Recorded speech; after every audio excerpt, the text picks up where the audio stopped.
Arestado ang isa ka security guard matapos ini nga gintiro ang isa ka staff sang supermarket sa sulod sang Festive Walk Mall sa Mandurriao, Iloilo City. Ginkilala ang biktima kay Jomay Mark Palion, residente sang Dumangas, Iloilo. Samtang ang suspect naman amo si Joseph Libuna Claudio, 37 anyos, residente sang Lambunaw, Iloilo, kag security guard halin sa Mabuhay International Security Agency. Sa interview sang Bombo Radio kay Police Captain Jobert Amado, officer in charge sang Iloilo City Police Station 5, iya ginpahayag nga base sa ila ginpatigayon nga investigasyon antes pa man nga magluntad o kung nagluntad ang pagpangluthang ginupdan sang sospek ang mga staff.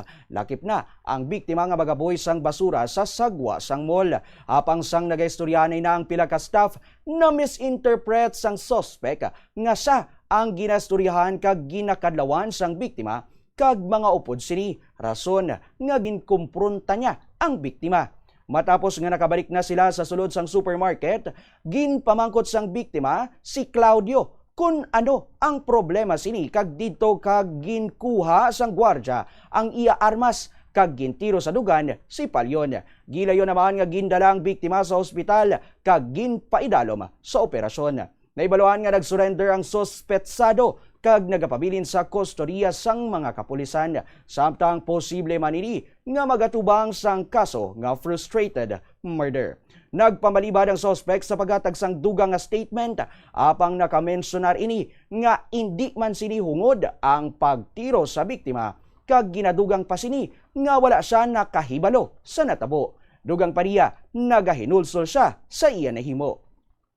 Unang taon nato no base sa aton nga investigation no interview naton sa upod sa biktima no kag sa mismo man sa area unang taon naton kanabaw gid sa rason no nga gintiro ni sang suspect naton no ang victim. Isa lang di ka tawag nga hindi pag-HDRI no misunderstanding kay accordingly sa upod sa biktima daw na misinterpret lang yung sang suspect naton nga siya ang ginaistoryahan sang victim, no?